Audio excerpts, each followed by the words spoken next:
Good morning, everyone. Happy Monday. Hopefully everybody has their morning coffee with them this morning. We'll just give it a few more minutes to get people logged in. See, the attendee list keeps going up a little bit, so we'll wait a couple of minutes, or at least a minute. All right. Hopefully everyone had a nice weekend. We mostly had a nice weekend in Vermont. It was beautiful on Saturday, about 50 degrees. It was nice to be out in the field. We were doing a lot of work on the farm this weekend, which was great, and started to feel like the growing season was going to start any minute.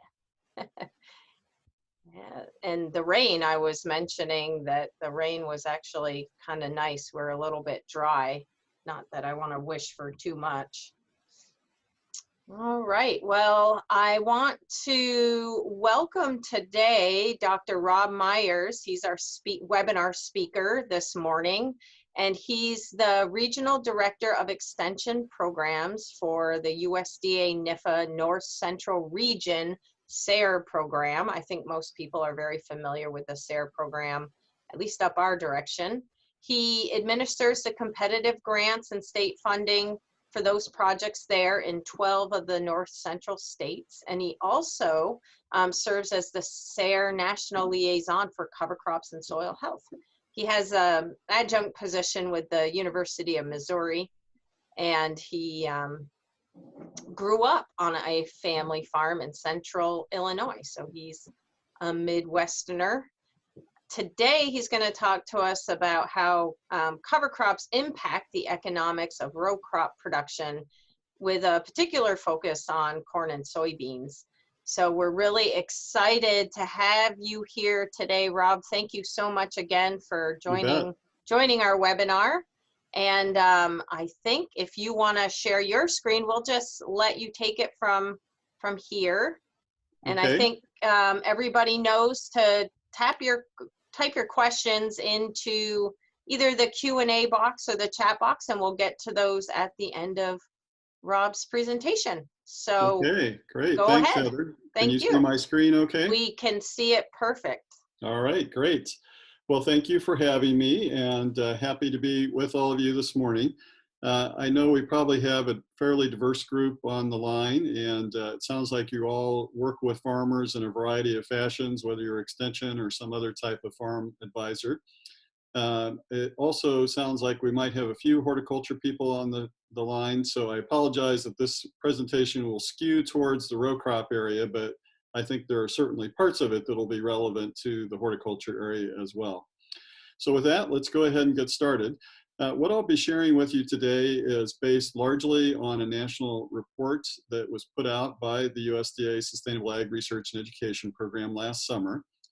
This was an effort that I led with a team of people, and it in turn was based heavily on 5 years of national cover crop survey data. I know many of you have seen results of the past surveys. We, in fact, just sent out the new survey last week, and we'll be collecting responses here for the next couple of weeks on that. That survey data included yield data, some price and other economic information, and then some qualitative information related to economics as well. So this whole bulletin's about 24 pages. You can request either a single copy or 100 copies, however many you want, online. If you just do a quick search for SARE cover crop bulletin, you'll find that, and then when you go to the link, there's a place to click on the order form. It's really simple. You just enter your address, and you can have however many of those you want sent to you, totally free, including shipping is free. So, and my co-authors on this report were Alan Weber and Sammy Telleton, but we did have a team of about 12 economists, farmers, and others provide comments and reviews on this as the report was being developed. So one of the things that's in the report is kind of some profiles of various farmers around the country, and I'm just going to take time to mention one, but if you read the report, I think you'd enjoy reading about some of those other farmers. So the Rulons are an interesting family of 6 people that farm together. It's a two brothers and a cousin, and then their three sons that all farm together on about 6,000 acres just west of Indianapolis or northwest of Indianapolis. I've been on their farm a couple times. They've been very conservation minded for a long time no tillers. They started doing cover crops in 2006. And just a few things that will kind of relate to what we'll be talking about with the SARE report is like we've seen on other farms, their soil organic matter did rise over time with the combined no-till and cover crops. And it's averaged about 1% over a decade on most of the fields where they have those practices in place, so about 0.1% a year. Working with Purdue University, they were able to document that they were reducing their nitrogen leaching by about half. And since they were keeping more of that nitrogen in the root zone, they were able to cut back their nitrogen fertilization by about 35 pounds an acre. They also reduced some of their other fertilizer, their phosphorus, by 20 pounds an acre and potassium by 30 pounds an acre. So clearly they had some savings on nutrient costs there. They've also documented very carefully that they consistently get higher yields than the county average, about 7 bushels per acre for corn and 2 bushels an acre for soybeans. So not dramatic differences, but all of that adds up to their bottom line. And they do feel that cover crops are helping their profitability, not just from yield and fertilizer, but in other ways as well. So I just wanted to give that as an example, because pretty soon here we're going to look at large numbers of farmer data. And I think you'll find it's relatively comparable to this individual farm. So one thing we have from the National SARE Survey is information on what farmers are paying for seed. And as all of you know, seed prices with cover crops can vary widely. Most often in the survey, people were within the range of $10 to $40 an acre. We did see some horticulture producers that sometimes had a little bit higher cost, because obviously if you're just doing a couple of acres of cover crops, you may not be as price sensitive to getting the mix of seed that you want and so on. The planting cost for the seed did vary as well. We had some farmers that were able to incorporate the seeding of the cover crop with a trip over the field they were already making, such as a vertical tillage pass, or maybe applying some fertilizer. But most often that cost was about $12 an acre if they hired it done. Now, if they do it themselves, it's usually a little bit cheaper. But if they were hiring it done, it was $12 an acre was the median. And then termination cost is also an interesting one to look at, because of course some farmers do have a cost to terminate, whether they're using herbicides, roller crimpers, or other practices. But in the majority of cases, based on the survey data, they were just terminating as part of their normal spring burn down application of herbicides. So in the majority of cases, they were not incurring an extra cost, although again, we know that many farmers do have an extra cost there. So overall, the median cost was $37 an acre. And I just want to stress as we go through the results here that we know that there are farmers doing it for far less, and that there are others that have more expense, such as potentially having termination costs. But this gives us a starting point, at least, that we can say, all right, we're going to assume from hundreds of farmers reporting those numbers in the survey that the average cost is $37 an acre to get that cover crop established. So the return side is the trickier side, right? It's pretty easy to figure out the seed costs, but do we have higher yields is something we wanted to look at. Do we have lower costs like the Rulons reported? And what about resiliency? To me, this is perhaps the most interesting and also the most challenging aspect of cover crop economics to look at, is that resiliency factor. So I'm going to go through each of these things in turn, starting with the yields, then we'll look at some potentially lower cost and finish up with the resiliency aspect. So some of you have probably seen some yield data from our national cover crop survey before, but if not, this is the data we had from the first 5 years we did the survey. The big year that was different was 2012, because that was a drought year across most of the Corn Belt and into the western states. And in that year, we saw a bigger positive response to cover crops for corn and soybeans. So corn was just under 10% yield boost, and soybeans were just over 10%. And then in subsequent years, when on average the weather was a little more normal across the Corn Belt, including the eastern states, the corn yields were typically in that 2 to 3% range. 16 was a little lower, and the soybeans were typically in that 3 to 4% yield improvement. So we're asking farmers, if you have two comparable fields, one with cover crop or one without, or a group of fields, but otherwise similar soil types, similar management, what were your yields? And out of about 2,000 farmers responding to the survey each year, about 500 of them had that situation, could provide yield data. So this is a large data set for us to work from. Certainly some farmers had yield losses, especially if they were doing something like corn after CORI. In other cases, they had larger increases, but these are the average numbers. So we had reported that data a while, each year after the survey, but something we had not done until last year was really look at what happens over time. So we went back into that survey data and more carefully evaluated how does the yield increase change based on the number of years of cover cropping. And we saw both based on the number of years of cover crops in a field and as farmers got experience with cover crops that the yield started to pick up. And that's probably not a surprise to any of you. We wanted to document that in terms of some statistical analysis. So we had 2 years in particular, 2015 and 16, where we had an extra question in the survey to get at how many years the cover crops had been grown on the fields where farmers were reporting yield data. And from that, we did a regression analysis and came up with these numbers. And again, these are based on about 500 farms providing the corn data and a similar number for the soybean data. So not much of a yield impact overall on corn in year 1, but by year 3, you can see there was a modest increase of 3%. Soybeans started off a little faster, about 2% in year 1, and by 5 years, we're up to 5%. So certainly modest, and keep in mind that these were more normal weather years, so not like when we had the drought when there was a bigger yield response. But we decided to use these as kind of our baseline economic numbers, and we just stuck with this 1, 3, and 5 year approach just to kind of simplifies the evaluation as we went through the analysis. So we created a baseline using those yield numbers and those seed costs and some other assumptions that I'll quickly outline here, and came up with these numbers. So as you'd expect in year 1 with corn and soybeans, and this would be similar for other crops we might consider, whether row crops or horticultural potentially, there is a negative cost to doing that cover crop. But by year 3, interestingly, we were breaking even in this scenario. And by year 5, we were making a modest profit from those cover crops. And of course, that profit would go on presumably into the future and maybe even increase some more over time as the soil continues to improve. Now, how did we come up with those numbers? I've shown you the yield and I've shown you the seed cost. Let's look at some other things. So for soybeans, we assumed $9 a bushel and 60 bushels an acre. And for corn, we assumed $3.50 a bushel and 200 bushels an acre. For both of those crops, we assumed a very slight erosion repair savings. In other words, having to take some equipment out into the field and repair erosion gullies. Obviously, for farmers on flat fields, that's not going to occur, but for more steeply sloping fields, they would have higher levels, and that's based on university data on typical erosion repair costs.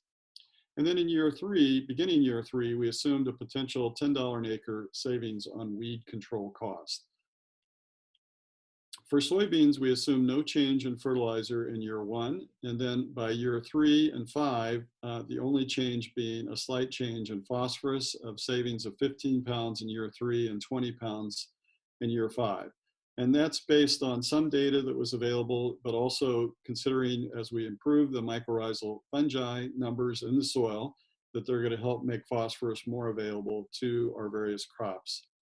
If we look at corn, we also assume no change in fertilizer in year 1 because it takes time to change the soil. By year 3, we were assuming a slight nitrogen savings of 15 pounds per acre in year 3 and 30 pounds an acre in year 5, with phosphorus a slight savings there as well, and no change in potassium. So putting all those numbers back together is how we came up with this table I showed you a moment ago. But still, the bottom line that a lot of farmers are going to look at, right, is what happens in the first year, because they're so used to looking at other input choices. Should I use this fungicide on my crop, or should I use this particular fertilizer? Is it going to pay off this year? And just based on these average numbers, we would say that no, it's not going to pay off in that first year, but by 3 years, it'll break even. So how do we communicate? You are all, in your own way, educators with farmers. How do we communicate with them about this as we go forward? Well, I think we can talk to them in part about other things that take multiple years to return. So I'm not so sure about all of New England, but in the Midwest, we have a lot of farmers that apply lime regularly to their fields, and the economic analysis on agricultural lime application to adjust pH is that usually that's going to take 2 to 3 years to pay off. And yet farmers usually don't hesitate to do that. I mean, if the returns are really poor in terms of crop prices, they might hold off a year, but generally that's something they're very comfortable with doing and still getting that 2 to 3 year return. Equipment, even more so, whether it's new or used equipment, we know that there's going to be a multi-year timeline to get that to pay off. So I think that's got to be part of our communication, is that when we invest in cover crops and soil health, we really need that multi-year approach. But I think we'd all agree it's even more complex than that. And I kind of equate it to this visual that we had prepared through SARE, that cover crops are like a Swiss Army knife, and that there are so many potential benefits they provide to us, depending on which cover crops we're using and how we use them. So if we think about something like a fungicide applied to a crop, that's going to provide one specific benefit, right? It's going to help with that disease, and it's hopefully going to help that year. But when we look at cover crops, there's all these different ways they can impact us, and some of them happen more as time goes on. Some will only have an impact in certain weather conditions. And so it really makes the economics challenging, I think, to not only evaluate, but to communicate about. So what we wanted to do as we were working through this was to take a deeper dive into some of the different ways that cover crops could change economics based on farmers' specific challenges they have on their own farm. So for the rest of my time, I want to talk about some of these specific management challenges or scenarios. And one of them that we're facing in a major way across much of the country, and I'm sure these are starting to show up in New England, is the herbicide-resistant weeds. I've been noticing more and more each passing year as I drive around the Midwest, these fields where the weeds cannot be controlled. On our own family farm in Illinois, they've shown up in the last few years, and they're really becoming a challenge. We have farms now in the Midwest where there are some Palmer amaranth, for example, that are resistant to almost every known form of herbicide chemistry. Now, that's not everywhere there's Palmer amaranth, that's just in certain situations, but farmers are running out of tools to tackle these challenging weeds. And cover crops are not the sole solution, but if you put the cover crops together with the herbicides, then we can often receive some economic benefits. So I'm going to show you, as we go through these scenarios, the bottom line savings, and then I'll, in most cases, provide some explanation to the extent we have some time here. And by the way, all this is detailed in with further information in the national report that you can take a look at. So with herbicides, we found that there would be an extra savings of about $27 an acre. So what does that mean for a farmer? Well, it means that cover crops can pay off, instead of in 3 years for corn, they could pay off in 2 years, and they could actually, in some cases, pay off in 1 year for soybeans. So that might be an inducement to a farmer who's really battling with these weeds, growing a lot of soybeans, to use these. And we find, in fact, in the South, that that's a big motivation for cotton farmers right now to use cover crops, is to help them with the herbicide-resistant weeds they're facing. Just briefly, how we came up with those numbers. Well, first of all, we have seen a lot of farmers reporting these problems, and each year that number grows. It's about 60% a few years ago. And we know that they can not only cost extra herbicide costs, but that there can potentially be yield loss and grain dockage. Now, for our analysis, we assumed that we were controlling the weeds, so we were not getting further yield loss, and that we were also not paying any extra grain dockage. But what we found in talking to ag retailers and some of our survey information and some individual farmer stories was that often, to deal with these herbicide-resistant weeds, they're both putting on 1 or 2 extra post-emerge herbicide applications, such as glyphosate, and that they're often using more expensive residual herbicides. In some cases, as much as $40 to $50 extra cost in residual herbicides. What we assumed for $27 an acre was that we were getting a $12 savings from doing 1 less post-emerge spray. And you could look at this for a variety of crops.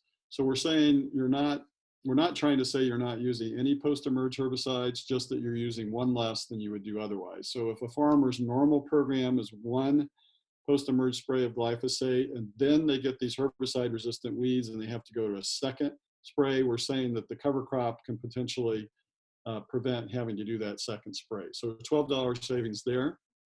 Then a $15 an acre savings from less expensive residual herbicides. And again, we heard farmer situations where it was considerably more than that, but we were trying to stay with more conservative numbers. So you put those two together, that's where we came up with 27. All right, what about compacted soils? We had a lot of wet areas last year in many parts of the country with excessive rains. So situations like this are pretty common coming out of last year from either planting or harvesting operations. Normally, farmers are getting a big tractor and a big piece of subsoiling equipment to go out and deal with that, but are there other choices? Well, Ohio State University did a multi-year study that found that cover crops were, if anything, more effective at controlling compaction or recovering from compaction than using subsoiling. And the average cost of running that subsoiling equipment being about $15 an acre, that allowed cover crops to pay off in 2 years for soybeans and break even in 2 years for corn. So the Ohio State study found that the yields are actually a little better after the cover crops compared to the subsoiling, and that it was just effective from a cost control standpoint. What about fertilizers? I mentioned the example of the Rulons having some savings. I showed you some savings in our baseline numbers, but we find that there are farmers using cover crops who report additional savings. Sometimes it's because they have manure application and they're better able to capture the nutrients from the manure. In other cases, it's because they're converting to organic and they're relying on those legumes to help. And in other cases, they may have particularly low fertility soils and using the cover crops, including legumes, to help build that fertility. So I'm not going to go through all these numbers just from a time standpoint. They're in the bulletin, but looking at this, we didn't see a big difference, that it would really not make a difference for soybeans because we didn't see the numbers showing a whole lot of difference there. But for corn, it could make them pay off a year faster, in year 2 for corn, because of some potential extra savings. And certainly for somebody transitioning to organic, it could pay off even faster. Now, one of the more interesting scenarios we were uncovering through our survey and other information was that as farmers start adopting cover crops, they're also changing other practices. They're changing their weed control, as we talked about. They're often changing their nutrient management, but in many cases, they're also reducing their tillage, or it's motivating them to go ahead and go to no-till. Now, normally, there have been farmers hesitant to switch to no-till because they've heard about the decline in yield that can occur after first making that change to no-till, what some call a yield dip, and that it might take 4 to 5 years to get those yields back to normal as the soil and management adjust. And part of that may be extra compaction as the tillage stops. There can be other things that are happening that make it take a while for just a straight no-till to get yields back to normal. What we're finding with cover crops, and this does need more research, is that if we add cover crops to the system, in fact, if we start with cover crops such as cereal rye and then plant soybeans no-till into the rye, that in a lot of cases, probably not every case, but in a lot of cases, we can minimize or even get rid of that yield dip. And it's probably because that cover crop is helping deal with some of that compaction. It's also creating some macropores to get water down into the soil, helping with nutrient dynamics. So if we're doing that, because we've got some labor and equipment savings with the no-till, that can allow the cover crop to pay off in year 2 for the corn and break even in year 1 for soybeans. So that's a significant thing. If a farmer's thinking, well, I'm interested in going to no-till, if they put that cover crop strategy together with the no-till, that can make that whole system pay off more quickly. Now, what about grazing? I know this is an interest, particularly with dairy in New England, but with other grazing systems as well, whether it's beef cattle, sheep, or whatever it may be. We often hear cited that cover crops are the grazing of cover crops is one of the fastest ways to get them to economically pay. So we did a pretty detailed assessment of this because we found there were some numbers on grazing, but not as much as you might think. And here's the bottom line, and I'll break this down for you. We found about a $49 extra return from grazing, so that allowed cover crops to easily pay off in year one. Now, that's with a big assumption, which is that the farmer has some electric fencing already available and that they have access to water in the fields that they're grazing. If they have to go out and buy fencing, or if they have to set up a water source, then obviously that's going to reduce that profit and may delay the net profitability to a second or potentially even third year, depending on their cost. So how did we come up with that number? There's different ways you can do the economics on grazing. You can look at the rate of gain on the livestock, such as beef cows. You could look at the dairy animal performance.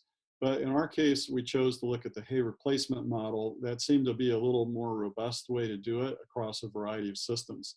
And this was our model we used was developed by economist Alan Weber, who actually does cover crop grazing on his own farm and has for several years. So Alan's assumptions were that looking at something like cereal rye, which he grazes on his own farm, that was conservatively going to generate at least 1,500 pounds of dry matter per acre. Now it can generate more than that, but that's a conservative number. However, only about 50% of that biomass would actually be used for grazing, and some of it's going to be lost either through hoof action or just selectively grazed. So that leaves 750 pounds of rye that we're actually making use of. He calculated that that was replacing the equivalent of a little over 1,000 pounds of hay. And that's because only 78% of the hay, if we put it out in the field, would typically be utilized. And that he was assuming the hay would be 88% dry weight. He valued that hay at $80 a ton. And then he assumed an additional savings of $5.50 an acre for not having to haul the hay and the machinery, fuel, and labor costs from that.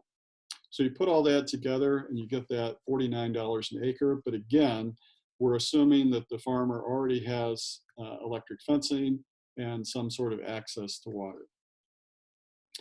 What about incentive payments? Incentive payments, are well known for being available on cover crops. In some states, we also have state programs as well as federal. The biggest program overall in the United States is the NRCS Environmental Quality Incentives Program in terms of cover crop incentives.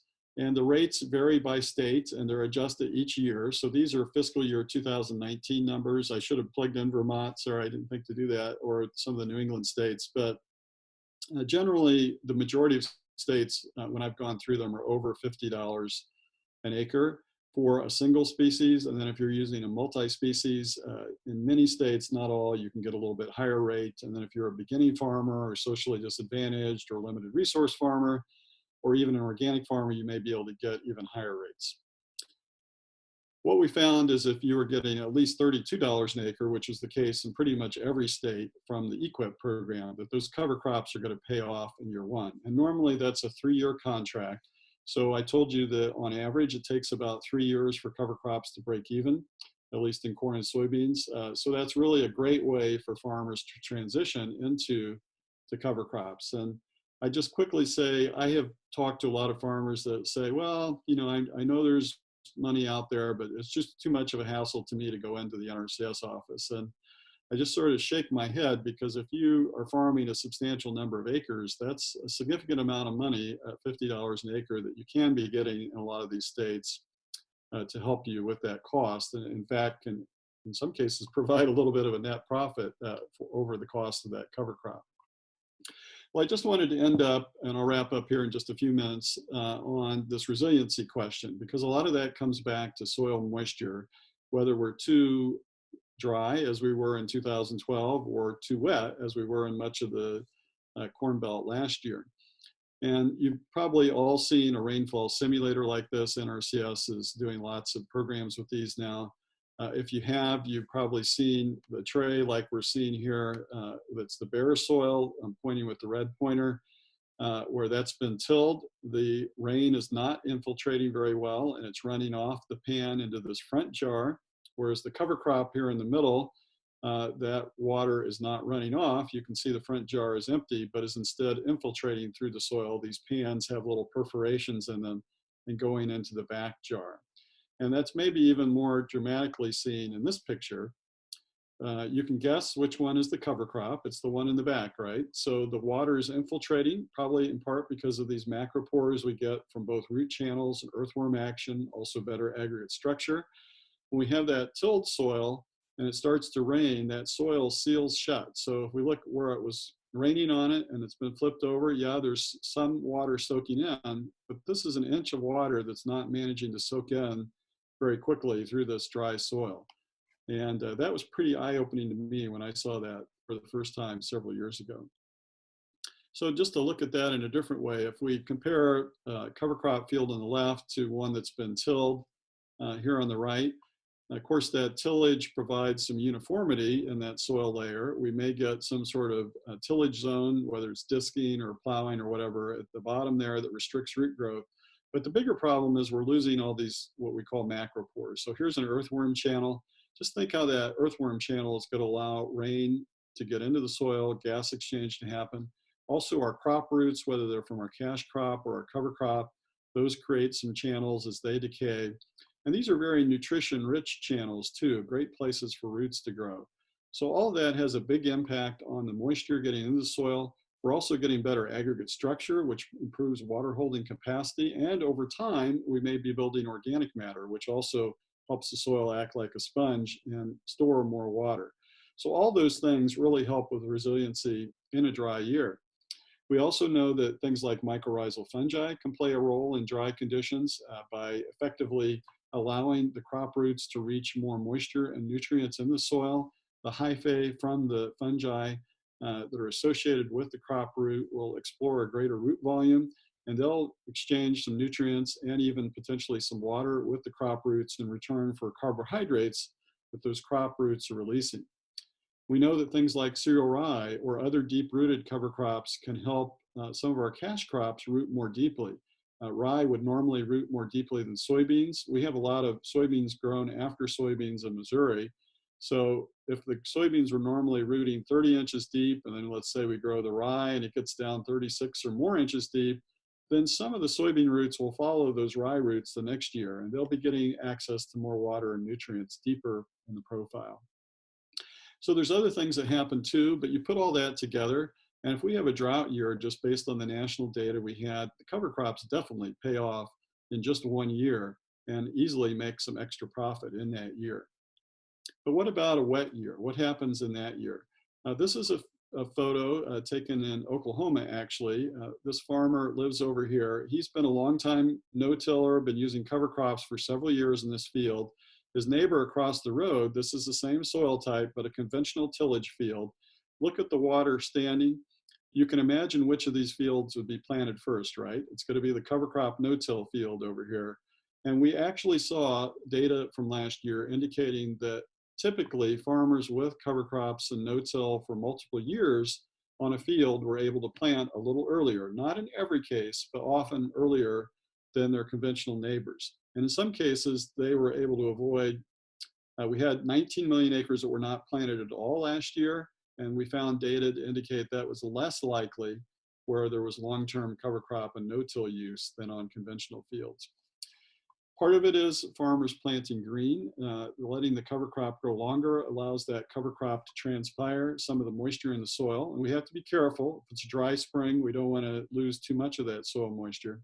But lots of things that fit into the resiliency aspects. So just to summarize, and then we'll get to some questions here. First of all, I think part of the way we want to look at this is cover crop profitability comes down to gaining efficiency. So these cover crops, they're helping us be more efficient with the nutrients we're providing. They're being more efficient with the herbicides we're using, more efficient in the way that we manage moisture in the soil. So that's got to be a part of our messaging strategy with farmers, is gaining efficiency, especially in times like now when profit margins are thin.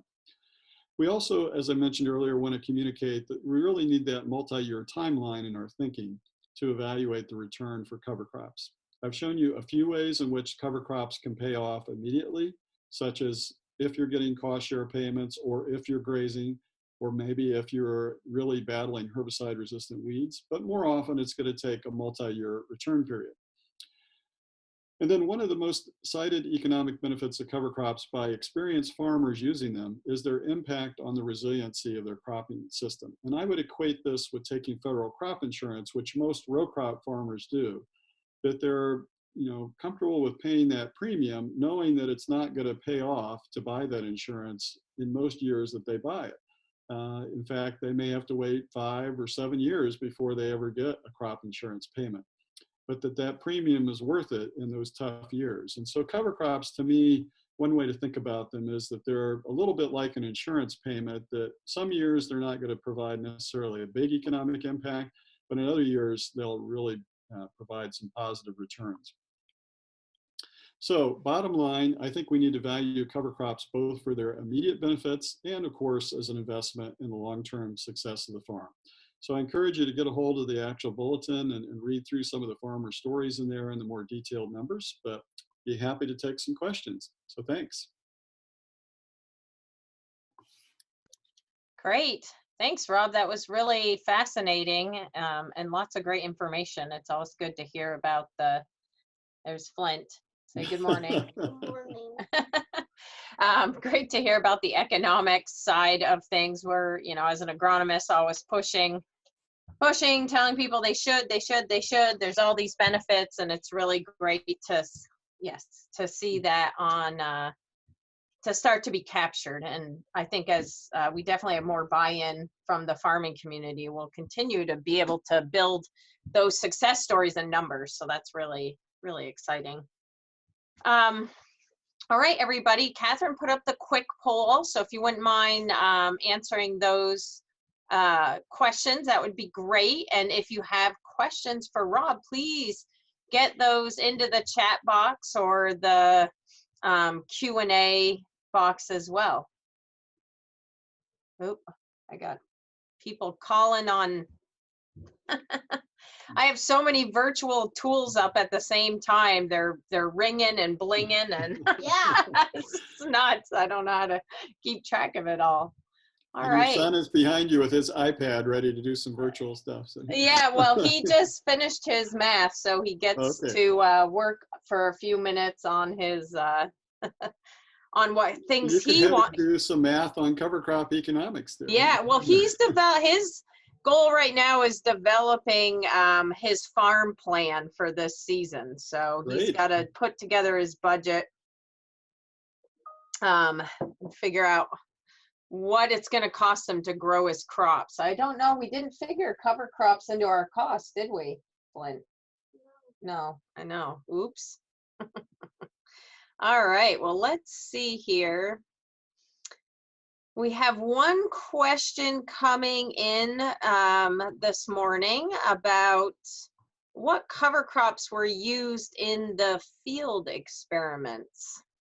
So the SARE CTIC national survey data that we based most of the report information on was primarily collecting data on corn and soybeans in terms of yields. We did in a few years of the survey also get some data on wheat, cotton, and sorghum yields. We did not have nearly as many farms providing that data. There seemed to be a slight improvement in cotton yields. We didn't have quite enough data on the wheat and sorghum. It was just like less than 20 responses to really feel comfortable publicizing that information. It just was kind of an inconclusive data set statistically. And so that was in terms of the yields. Now, we had horticulture users providing information in the survey. As I said, their seed costs tended to be a little higher on average, but I don't have the specific breakout for horticulture numbers handy. Okay, well, you're gonna have to wait a second. All right. Great. So if there's other questions for Rob, please get those typed in. One thing I was wondering is what's next for us trying to look at the economics of cover crops? I feel like this was, we have regionality differences. What do you feel is next, and what could we in our certain, our individual regions be doing to kind of help build more information?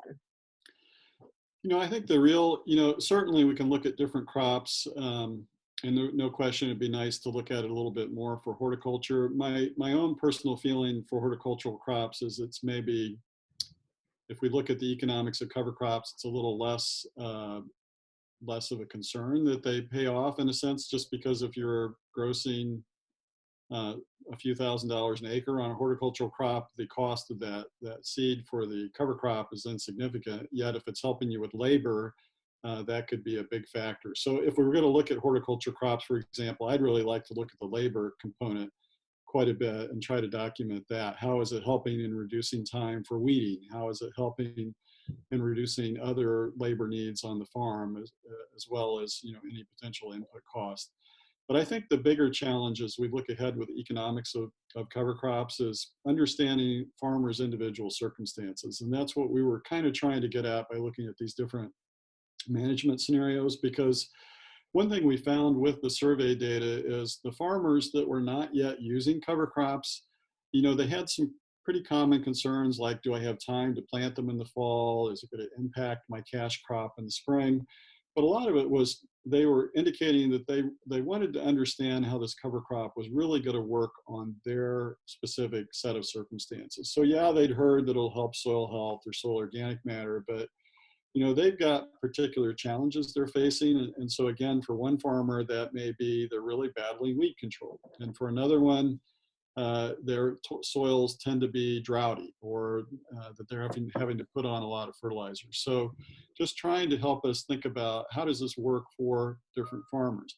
Now, one thing you'll notice is I went through those different management scenarios, but I didn't add them all together. So if a farmer had both compaction and weed challenges, you know, and you were battling both of those with the cover crops, then that could potentially improve your economics a little further. We just tried to break it into some of the specific management challenges. But there's no question that there is a cost in that first year for most farmers. And so I think as we work with them as educators and farm advisors, helping them think through whether it's still worth the cost to do that, both from a seed cost and a time standpoint, to get those cover crops out there is part of our challenge. So I do think more economics need to be done with cover crops, and those are some things I've been thinking about. Yeah. Well, somebody also asked, oh, they said, great talk, and profitability seems to be a big issue for adoption. Are you going to continue the research to allow assessment of profitability beyond 5 years? Yeah, you know, that's a really good question too. What happens at 7 years, at 10 years? We had a relatively small number of farmers in those years of 2015, 16 that had been using cover crops, for example, for 10 years or more. Looking at those relatively small amounts of data, it looks like the benefits do continue to improve somewhat.